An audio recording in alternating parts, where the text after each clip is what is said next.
नमस्कार, आप देख रहे हैं बोल बिहार न्यूज और मैं चंदन मिश्रा सोनी। आज मेरे साथ मौजूद हैं रितेश पांडे जी, नरकटियागंज विधानसभा से भावी प्रत्याशी हैं भाजपा के। इनसे हम जानना चाहेंगे क्षेत्र के बारे में, कुछ भ्रांतियां भी फैली हुई है उसके बारे में। सबसे पहले तो हमारे चैनल में आपका स्वागत है। धन्यवाद। भाजपा से चुनाव का तैयारी कर रहा है, जी। क्या लग रहा है? अच्छा होगा। क्या लग क्या रहा है, सब अच्छा लग रहा है। प्रक्रिया जारी है। हम लोग क्षेत्र में तैयारी में लगे हैं। पार्टी को सशक्त करने का जो अभियान है वो चल रहा है। क्या लगता है भाजपा आपको टिकट दे देगी? नहीं लगता तो क्यों यहाँ पे अपना हम ये सब कर रहे होते हैं। बिल्कुल लगता है। अच्छा, क्षेत्र में जो हम लोग जा रहे हैं या कोई मीटिंग वगैरह में भी सुनने को मिल रहा है कि कोई कोई लोग आवाज उठाता है कि कार्यकर्ता को टिकट मिलना चाहिए। हम्म। तो फिर रितेश पांडे जी उसमें कितना फिट बैठ पाते हैं? देखिए, दो चीजें। इसमें कोई गलत नहीं है कहने में कि कार्यकर्ता को मिलना चाहिए। कार्यकर्ता का एक प्रबल उसमें ये होता है। लेकिन बोलते वही हैं जो टिकटार्थी हैं। ठीक है ना। अगर टिकटार्थी बोल रहा है तो इसका मतलब आप समझ सकते हैं कि वो किस मंशा से और किस चीज से बोल रहे हैं। दूसरी बात कि कार्यकर्ता कौन है। कार्यकर्ता शब्द में कार्यकर्ता, जो कार्य करे वो कार्यकर्ता है ना। तो कार्य करने वाला कार्यकर्ता होता है कि पद पे रहने वाला कार्यकर्ता होता है। इसको हमको जरा समझना पड़ेगा। मैं यदि 2013 के दिसंबर में या 14 में मैंने पार्टी ज्वाइन किया था। पुनः उसको मैंने रिन्यू किया कुछ दिन पहले। मेंबरशिप को सक्रिय सदस्य भी हूं मैं पार्टी। और इस दौरान मैंने पार्टी के लिए जो भी योगदान किया है, अ, उसका मैं यदि उल्लेख करूं तो आपको भी समझ में आ जाएगा कि मैंने बहुत पार्ट जितना हमने लोगों से बात किया है, जितनी नीतियों के बारे में बात किया है, जितना हमने मीटिंग्स का आयोजन किया है, जितने लोगों से के साथ उठे हैं बैठे हैं।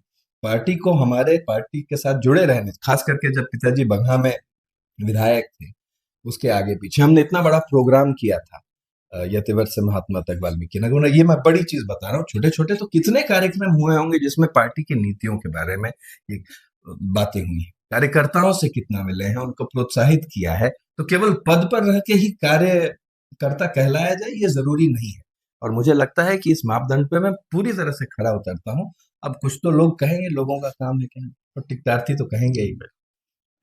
कुछ क्षेत्र में भ्रांतियां फैली हुई है कि जन सुराज से भी आप चुनाव लड़ सकते हैं। हम्म। इस पर आप क्या कहना चाहेंगे? अब हम क्या कहें। अभी कल परसों में हमारे यहाँ फंक्शन हुआ था जिसमें सैकड़ों कार्यकर्ता आए थे भारतीय जनता पार्टी का। एक कोई पंचायत नहीं बचा होगा जहां से दो चार आठ 10 लोग ना आए हो। मन की बात कार्यक्रम चली गई। दिन रात में भाजपा के नेताओं से संपर्क में हूँ। मुझसे जन स्वराज के किसी व्यक्ति ने संपर्क न किया है, न ऑफर दिया है। तो एक शब्द में अगर इसका जवाब दूं तो बकवास है ये। तो अगर गलत ऑफर बात मिल जाए तो? है। काहे के लिए ऑफर मिलेगा और काहे के लिए हम सोचेंगे उस बारे में। और ऑफर मिलेगा तो अस्वीकार करेंगे। सीधी बात है, हम भारतीय जनता पार्टी के लिए ना ये काम कर रहे हैं। तो ये सब बात सोचना भी नहीं चाहिए। अभी बोले हैं आप कि परसों जो कार्यक्रम हुआ था उसमें कार्यकर्ता आए थे। कितना सपोर्ट आपको भारतीय जनता पार्टी से मिल रहा आप कार्यकर्ताओं की बात कर रहे हैं ना। है जी? कार्यकर्ताओं से जितना मुझे रिस्पांस मिला है उसकी मुझे जरा भी उम्मीद नहीं थी कि इतना रिस्पांस मिलेगा। जैसा कि मैंने आपको कहा कि यहाँ पे 30 पंचायत हैं और 30 में से हमको लगता है कि कोई भी पंचायत बचा नहीं था जहाँ के कि दो चार कार्यकर्ता नहीं आए थे। वो पंचायत अध्यक्ष हों, शक्ति शक्ति केंद्र प्रभारी हों, वहाँ के बूथ के लोग हों। तो लोगों का तो यही कहना है कि उनको बहुत खुशी होगी अगर हम आएंगे। वो कहीं ना कहीं मुझ में एक भविष्य देखते हैं, एक उम्मीद देखते हैं।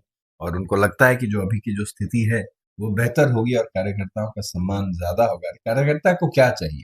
कार्यकर्ता को केवल सम्मान चाहिए, उनको कोई पहचानने वाला चाहिए, उनको कुछ और तो मिलने वाला है या उसको उम्मीद नहीं रखते हैं लोग। और मैं वो उनको लगता है शायद कि मैं वो सम्मान उनको देता हूँ। तो इसी जनता दल दृष्टि यूनाइटेड की तरफ से भी इस सीट पर दावा किया जा रहा है, तो फिर कैसे हो से पाएगा? नहीं, मुझे नहीं लगता है। वैसे तो देखिए, स्थानीय लोकल स्तर पर हर क्षेत्र में वहां के कार्यकर्ता चाहेंगे कि हमारी पार्टी को ये मिले। तो दो चार 10 लोग होंगे जरूर बोलने के लिए। लेकिन यहीं पे मेरे दरवाजे पर ही जब प्रोग्राम हुआ तो जनता दल यूनाइटेड के प्रखंड अध्यक्ष पिंटू तिवारी जी ने यहीं खड़े होकर बोले, उन्होंने कहा कि अगर रितेश पांडे जी को टिकट नहीं दिया गया तो चुनाव में दिक्कत हो सकती है। ऐसा उन्होंने, तो अब दिक्कत होगी नहीं होगी वो अलग बात है, लेकिन उनका ऐसा ओपिनियन रखना साफ जाहिर करता है कि जदयू का प्रखंड अध्यक्ष चाहता है कि हम टिकट लड़े, हम लड़ेंगे तो हम भाजपा से ही लड़ेंगे, इसलिए ऐसी कोई सीरियस बात नहीं। अच्छा, एक चीज और भ्रांति हमको सुनने में मिला है, हम क्षेत्र में नरकटियागंज की तरफ गए थे तो वहां पे एक मिला कि वो रितेश पांडे जो गायक हैं वो तो नहीं चुनाव में आ रहा है। हम भी सुने हैं, हमको आज ही सवेरे कोई बोल रहा था कि रितेश पांडे गायक जो है वो शायद ज्वाइन किया, हमको इसके बारे में कोई जानकारी, लेकिन हम तो नहीं किए हैं, हमको अपने बारे में जानकारी आप अच्छी गायक तरह भी से। तो नहीं। हम गायक भी नहीं। कैसा लग रहा है क्षेत्र में जब भ्रमण में आप जा रहे हैं तो बहुत क्या आनंद आ रहा रिस्पॉन्स? है, बहुत आनंद आ रहा है। वैसे फिजिकली एग्जॉस्टिंग काम है, दिन रात आदमी को लगे रहना। अब हम मैंने बहुत इंटेंसिव तरह से 6 महीने से घूम रहे हैं, शायद ही कोई एरिया होगा जहाँ पे हम नहीं गए होंगे। तो बहुत आनंद आ रहा है, बहुत अच्छा लग रहा है, और लोगों से मिलने में ना एक एनर्जी होती है, जब आप निकलिए और आप लोगों के बीच में जाइए तो एक उससे एक एनर्जी मिलता है, एक ऊर्जा मिलती है, और बहुत संतोष भी मिलता है, तो बहुत अच्छा लग रहा है, बहुत आनंद। कितना लग रहा है कि आप उसमें सफल हो जाइएगा? लोगों की मांगों को, बहुत मांग तो बहुत ज्यादा है हम्म, यहाँ पे, हम्म, लोगों का बहुत ज्यादा मांग है, कॉलेज अच्छा नहीं है, हॉस्पिटल अच्छा नहीं है, हम्म। तो इसमें आपकी प्राथमिकता क्या देखिए, है? ये आप मांगे बहुत हैं, जरूरतें बहुत हैं, कमियां बहुत हैं, लेकिन इंसान क्या चाहता है कि हमारा जो, हम प्रगति पर अगर रहें तो इंसान संतुष्ट रहता है ना?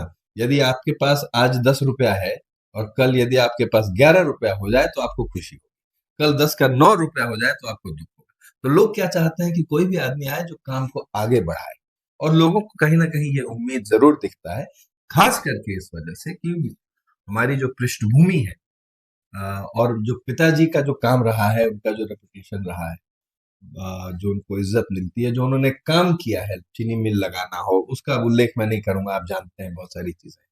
तो लोगों को लगता है कि ये लोग काम करने वाले लोग हैं, लोगों को उस तरह से बहुत उम्मीद अच्छा, एक चीज आपसे और हम पूछना चाहेंगे कि अभी बिहार में बदलाव का बोलबाला चल रहा है है। कि महंगाई बहुत ज्यादा है, हम्म, बेरोजगारी बहुत ज्यादा है, हम्म, तो और उस दरमियान आप भाजपा में आकर के चुनाव लड़ रहे हैं, हम्म। क्या ये सच में महंगाई वाली बात सही है, बेरोजगारी वाली बात सही है, या विपक्ष केवल आरोप लगा रहा है? देखिए, विपक्ष का काम है आरोप लगाना, और सरकार का काम है उस आरोप को का खंडन करना, या अगर आरोप में कुछ सच्चाई हो तो उसको ठीक करना। और कहीं ना कहीं यदि अगर कोई कह दे कि बेरोजगारी नहीं है तो ये गलत होगा, बेरोजगारी है, बेरोजगारी की वजह से पलायन है। तो हमको प्रॉब्लम पे फोकस न करके हमको उसको सोल्यूशन पे फोकस करना है कि उसके लिए क्या करना चाहिए, और एक रोड मैप होना चाहिए, एक ब्लूप्रिंट होना चाहिए कि आप क्या करेंगे। तो अब उस पर काम हो रहा है, उस पर सोच है। बहुत बहुत धन्यवाद। हमारे साथ थे रितेश पांडे जी, हम्म, इन्होंने बखूबी हमारे प्रश्नों का जवाब दिया।